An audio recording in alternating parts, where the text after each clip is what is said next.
नमस्कार साथियों, आज सुबह हम एक मीटिंग में संविधान पर परिचर्चा कर रहे थे। तो उसी परिचर्चा के दौरान महान अंबेडकर जी पर बातचीत शुरू हो गई। बातचीत के दौरान मैंने उन्हें बताया कि मैं भी अंबेडकरवादी हूँ। तो वहां मौजूद सभी लोगों के चेहरे के भाव बदल गए। किसी ने मुझसे पूछा कि मैडम आप एससी कैटेगरी से हैं? मैंने कहा नहीं, बीसी कैटेगरी से हूँ। तो कहने लगे फिर अंबेडकरवादी कैसे?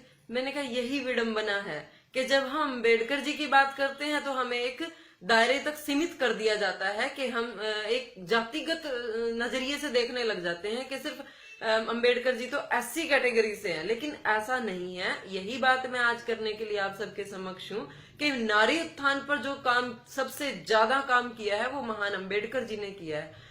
महिला भारतीय समाज में दलित की तरह ही देखी जाती थी। उनकी दशा भी बिल्कुल वैसी ही थी जिनके जीवन में अधिकारों के कोई मायने नहीं थे और शिक्षा का तो अधिकार दूर दूर तक नहीं था। भले ही उनके माँ बाप सामर्थ्यवान हो और अच्छा पैसा रखते हुए भी उनको समाज ही इजाजत नहीं देता था कि वो किसी विद्यालय में अपनी बच्ची का दाखिला करवा सके। तो ये अधिकार हमें किसने दिया? संविधान से मिला है। आज पढ़ लिख कर हम यहाँ तक बातचीत करने लायक हुए हैं, राजनीतिक क्षेत्र में अपना योगदान देने के लायक हुए हैं। आप देखिए, आज किसी भी स्कूल में एडमिशन कराने चले जाओ तो माँ बाप के, प्राइवेट स्कूलों में माँ बाप के इंटरव्यू लिए जाते हैं। आप बच्चे को भी सक्षम करने में आज माँ का बहुत बड़ा रोल है। अगर वो शिक्षित ना हो तो उनका अच्छे स्कूलों में उनके बच्चों का भी एडमिशन नहीं होता। तो क्या होता आज भारत का दृश्य क्या होता? आप देखिए, विदेशों में आज हमारी कल्पना चावला को ही देख लीजिए अपने करनाल से, कि वो पढ़ी लिखी तो अमेरिका से वो अंतरिक्ष में गई और कितना बड़ा नाम है उनका। तो आप वहां तक की कीर्ति कैसे प्राप्त करते? आज आपका क्या स्थान होता जो आप विश्व गुरु की बात करते हो? और संविधान अगर महिला का उत्थान ना करता तो आज हमारा विश्व में क्या स्थान होता? भारत की आधी जनसंख्या तो निरक्षर रह जाती। निरक्षरता से बड़ा कौन सा अंधकार है? सबसे बड़ा अंधकार तो यही है जो सारी योग्यताओं को लील लेता है। तो मैं ये कहना चाहती हूँ कि अपने जो महापुरुष हुए हमारे, उनके योगदान को जातिगत मत कीजिएगा और उनकी मतलब जो उनका कीर्ति है, उनका योगदान है, वो सीमित नहीं रहा किसी एक वर्ग के लिए। उनका सभी वर्गों पर बहुत बड़ा कर्ज है। महिला को देख लीजिए आप, आज संविधान को ताक पे रख के महिला का मंदिर में जाना भी वर्जित कर दिया। सबरीमाला का आजकल आप जिक्र सुन ही रहे होंगे। तो परंपरा को ऊंचा कर दिया गया है, कानून को ताक पे रख दिया गया है। तो क्या होती आज हालात के? परंपराएं तो बहुत गलत थी, महिला को ही लेके ही थी सारी परंपराएं।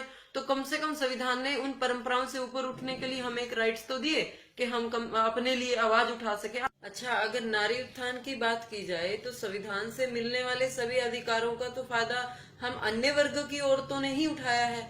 दलित महिला तो आज भी सभी अधिकारों से वंचित ही है। कानूनी अधिकार ले लीजिए, शिक्षा का अधिकार ले लीजिए, वो तो इन क्षेत्रों में कहीं आगे हैं ही नहीं। और जो अचीवर्स हैं महिलाएं, जैसे इंदिरा गांधी लगा लीजिए या कल्पना चावला लगा लीजिए, या आज बहुत बड़ी बड़ी कंपनियों की सीईओ जो औरतें बन चुकी हैं, वो कोई दलित महिला नहीं है। बड़ा दुख होता है ये सुनकर जब लोग कहते हैं कि बाबा साहब तो दलित थे, एससी थे, बस एससी नेता थे। लेकिन जो उन्होंने किया, जो उन्होंने महिलाओं के लिए किया या समाज के लिए किया, उसका सारा बेनिफिट्स तो बाकी सभी उठा रहे हैं और उनका वर्ग तो आज भी वहीं का वहीं खड़ा है। तो जरूरत इस गंभीरता से सोचने की है कि प्राइवेटाइजेशन हो गया है स्कूलों का, उसमें आप कितने प्रतिशत देखते हो दलित लोगों के बच्चे? बहुत कम है। वो आज भी सरकारियों में ही धक्के खा रहे हैं क्योंकि वो माँ बाप दिहाड़ी पे चले जाते हैं, गरीब वर्ग है, उनको अपने बच्चों के लिए इतना समय नहीं होता, ना ही इतना पैसा होता।